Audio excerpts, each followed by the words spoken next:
सभी किसान भाइयों, नौजवानों, माताओं, बहनों को हाथ जोड़ के नमस्कार, सत श्री अकाल, सलाम, जय जवान जय किसान। किसान भाइयों, नौजवान भाइयों, आप सबके मन में निश्चित तौर पे एक सवाल होगा कि हालिया समय में संयुक्त किसान मोर्चा के बहुत सारे प्रतिनिधि, बहुत सारे किसान नेता पश्चिम बंगाल के दौरे पे गए थे और वहां पे किसानों के साथ, मजदूरों के साथ उन्होंने संवाद किया था। तो निश्चित तौर पे आप ये सोच रहे होंगे कि पश्चिम बंगाल में कैसा माहौल है, पश्चिम बंगाल के किसान क्या सोच रहे हैं, आंदोलन के बारे में उनकी क्या प्रतिक्रिया है। ये सारी बातें आपके दिमाग में, आपके मन में जरूर आती होंगी। तो इस विषय पे भी बात करेंगे। और दूसरा, जो संदेश हमने बंगाल की जनता से दिया, बंगाल की धरती से, वो भी आपके साथ साझा करेंगे। जब पश्चिम बंगाल में 10 तारीख को भी कुछ किसान नेता गए, उसके बाद 12 को, 13 को, 14 को लगातार कार्यक्रम हुए और अलग अलग किसान नेता वहां मौजूद रहे, जनता के साथ उन्होंने संवाद किया। तो सबसे पहली बात तो ये है कि पश्चिम बंगाल की जनता, पश्चिम बंगाल के किसान पूरे तरीके से इस आंदोलन के साथ हैं। दूरी ज्यादा होने के कारण एवं कोरोना की वजह से ट्रेन कम होने के कारण बंगाल के किसान बड़ी संख्या में दिल्ली के बॉर्डरों पे नहीं पहुंच पा रहे हैं, लेकिन वो सभी किसान दिल और दिमाग से इस आंदोलन से जुड़े हुए हैं, पूरे तरीके से इस आंदोलन का पूर्ण तरीके से समर्थन करते हैं।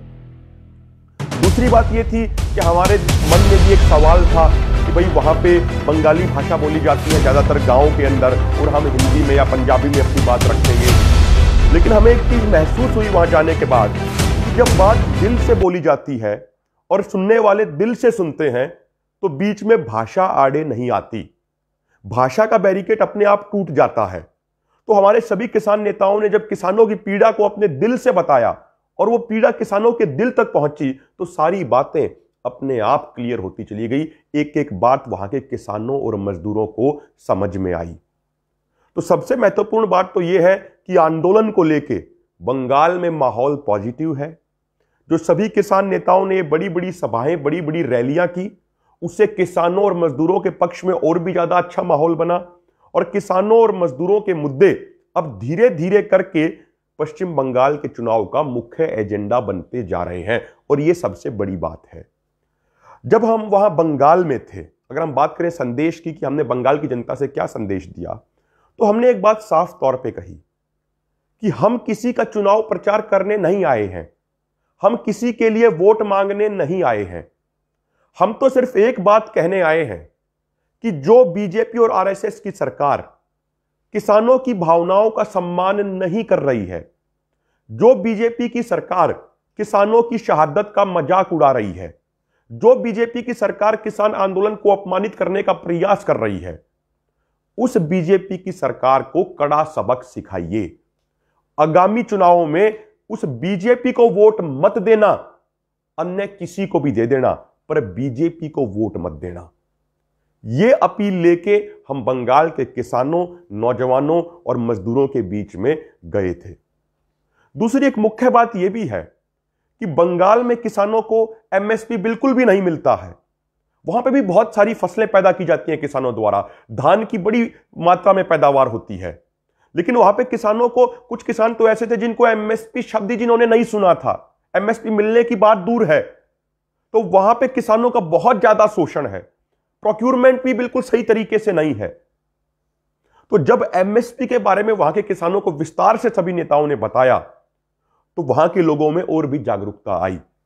जब हमने बताया कि एमएसपी गारंटी कानून बनने के बाद हर किसान की फसल उस रेट पे खरीदी जाएगी जो रेट केंद्र सरकार द्वारा तय किया जाता है, तो लोगों में जागरूकता भी आई और लोगों में एक विश्वास भी पैदा हुआ और लोगों में आंदोलन के प्रति लगाव और भी अधिक बढ़ा।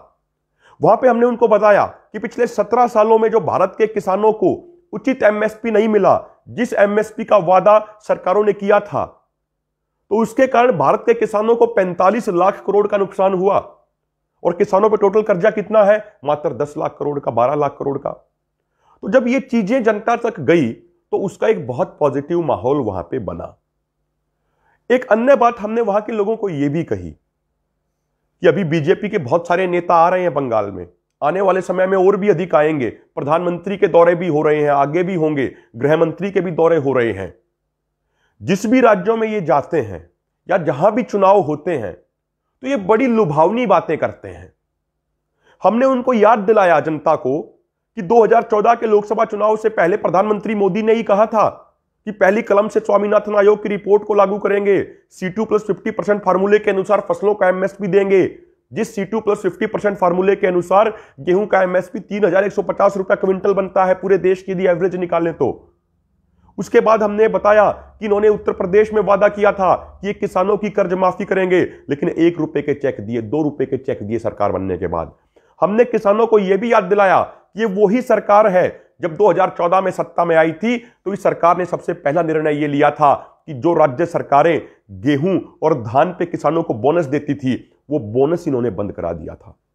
हमने किसानों को यह भी याद दिलाया वहां पे कि यह सरकार पीडीएस सिस्टम को बंद करने की साजिश रच रही है, यह सरकार एफसीआई को बेचने की तैयारी कर रही है। किसानों तक यह बात हमने पहुंचाई कि 2016-17 के बाद से बजट में फूड सब्सिडी के नाम पे एक भी पैसा अलॉट नहीं किया गया। 2016-17 से पहले हर साल चाहे कोई भी सरकार रही हो, एफसीआई को पैसा दिया जाता था फूड सब्सिडी के नाम पे, ताकि एफसीआई जो पीडीएस सिस्टम है वो अच्छे से चला सके, किसानों की प्रोक्यूरमेंट अच्छे से हो। और जनता तक हमने ये बात भी पहुंचाई कि जब ये सत्ता में आए थे 2014 में तो उस समय एफसीआई के ऊपर कर्जा 91,000 करोड़ था और आज कर्जा बढ़ के 4,09,000 करोड़ हो गया है। और किसी भी सरकारी कंपनी, सरकारी उपक्रम को बेचने से पहले ये लोग उसको घाटे में दिखाते हैं, उसके ऊपर कर्जा दिखाते हैं और फिर उसको बेच देते हैं। और यदि एफसीआई को बेच दिया गया, यदि सरकार ने एफसीआई को प्राइवेटाइज कर दिया तो ना तो फिर किसानों की फसलों की प्रोक्यूरमेंट होगी और ना ही गरीब भाइयों को 2 रुपए किलो अनाज पीडीएस सिस्टम के माध्यम से मिलेगा।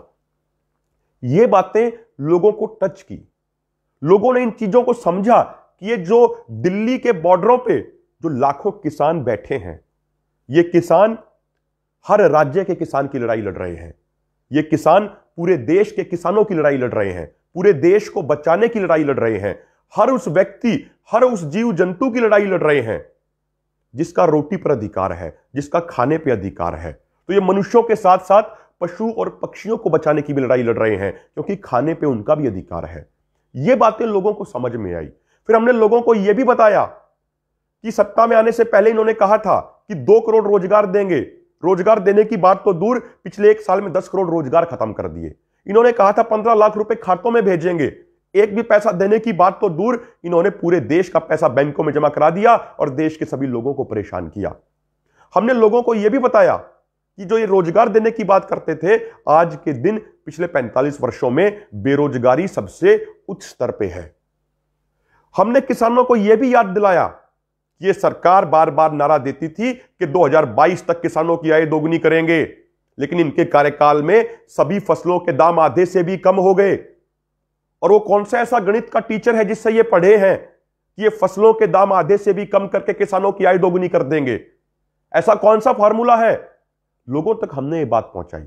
लोगों को यह भी याद दिलाया, बंगाल के लोगों को, बंगाल के किसानों और मजदूरों को, कि ये वही सरकार है जिसने 3 साल तक किसानों की आत्महत्या के आंकड़े पब्लिश नहीं किए, क्योंकि इनके काल में, इनके राज में किसानों की आत्महत्या लगातार बढ़ रही थी। तो 3 साल तक तो इन्होंने देश को यही नहीं बताया कि हर साल कितने किसानों ने आत्महत्या की। ये सारी चीजें किसानों तक लेके गए। उनको यह भी बताया कि किस तरीके से भूमि अधिग्रहण अध्यादेश के नाम पे 2014-15 में किसानों की जमीन लूटने का प्रयास किया था। उनको यह भी बताया कि ये 3 काले कानून जो हैं, ये किसानों की मौत के फरमान हैं। ये सारी चीजें उनको बताई। काले कानूनों में क्या क्या समस्याएं हैं, क्या क्या खामियां हैं, कॉन्ट्रैक्ट फार्मिंग में क्या समस्या है, ये सारी चीजें उन तक हमने बहुत सरल भाषा में बताई। उसके अलावा हमने एक चीज उनसे और कही कि यदि कोई व्यक्ति, ये निवेदन किया, ये विनती की उनसे हाथ जोड़ के, कि यदि कोई व्यक्ति आगामी चुनावों में बीजेपी को वोट करता है तो इसका यह मतलब हुआ वो वोट उन शहीद किसानों का अपमान होगी जिन्होंने दिल्ली के बॉर्डरों पर बैठ के अपनी शहादत दी है इस आंदोलन में। बीजेपी को दी जाने वाली वोट उन लाखों किसानों का अपमान होगी जो 100 दिनों से भी अधिक हो गए हैं, जिन्होंने पूरी कड़कड़ाती ठंड खुले आसमान के नीचे बिता दी।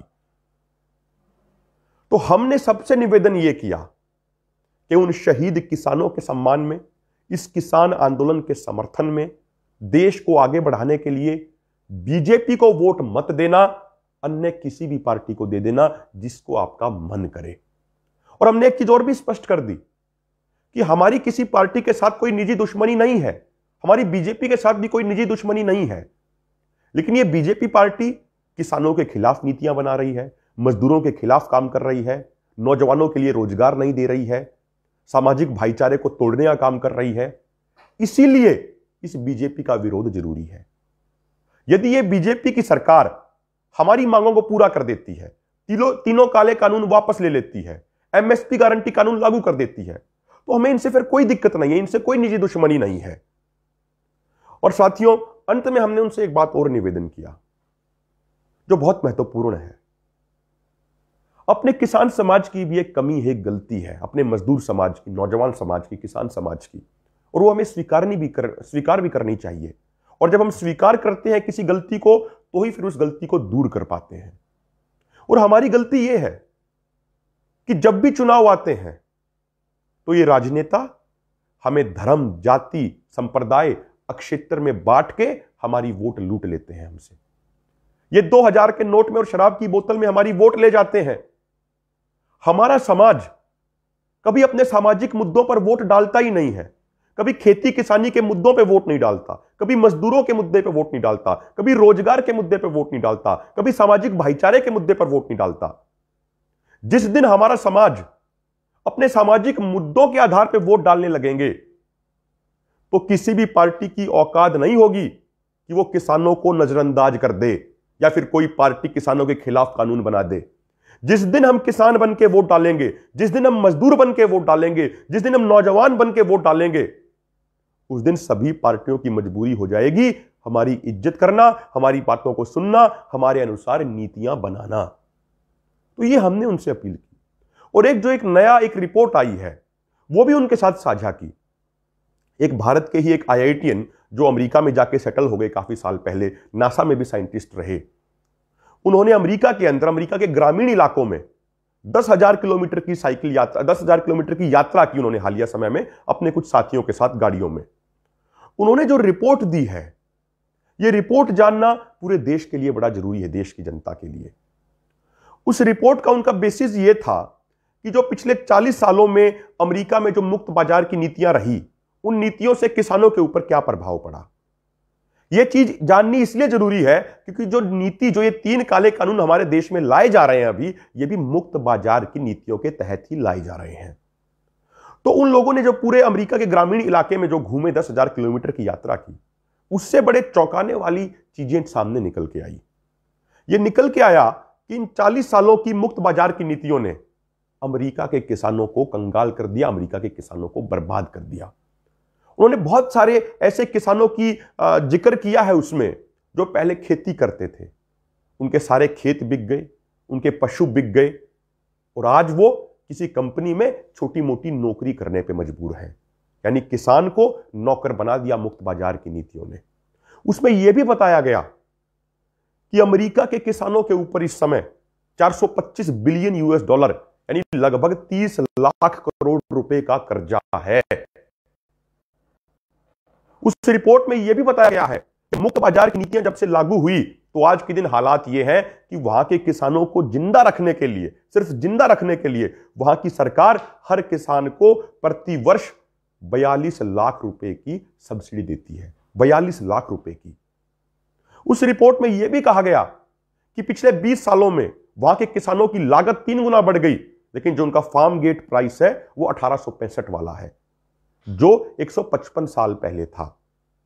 वहां की जो काउंटीज हैं, जो रूरल इलाका है, 80% काउंटीज में पॉपुलेशन कम हो गई है। वहां से किसान, वहां से मजदूर पलायन करने पे मजबूर हो रहे हैं। वहां के ग्रामीण इलाकों में आत्महत्या की दर 3 से 4 गुना ज्यादा है। वहां पे हर साल ग्रामीण इलाकों में 1000 स्कूल, हॉस्पिटल बंद हो रहे हैं क्योंकि किसान वहां पे भी पलायन करने के लिए मजबूर हो रहा है। बहुत सारी ऐसी घटनाएं उन्होंने बताई जहां पे वहां पे किसानों ने आत्महत्या की। तो ये सब चीजें हमने बंगाल की जनता तक पहुंचाई, उन लोगों को बताया कि जो ये लड़ाई आज लड़ी जा रही है, ये लड़ाई किसान की जमीन बचाने के साथ साथ किसान का स्वाभिमान और जमीर बचाने की लड़ाई है। यह लड़ाई फसलों को बचाने के साथ साथ आगे की नस्लों को बचाने की लड़ाई है। तो हम बंगाल की जनता से, बंगाल के किसानों और मजदूरों से फिर से दोबारा से हाथ जोड़ के निवेदन करते हैं कि आगामी चुनावों में अपने खेती किसानी के मुद्दों के आधार पर वोट डालना और बीजेपी व आरएसएस को बिल्कुल भी वोट मत डालना।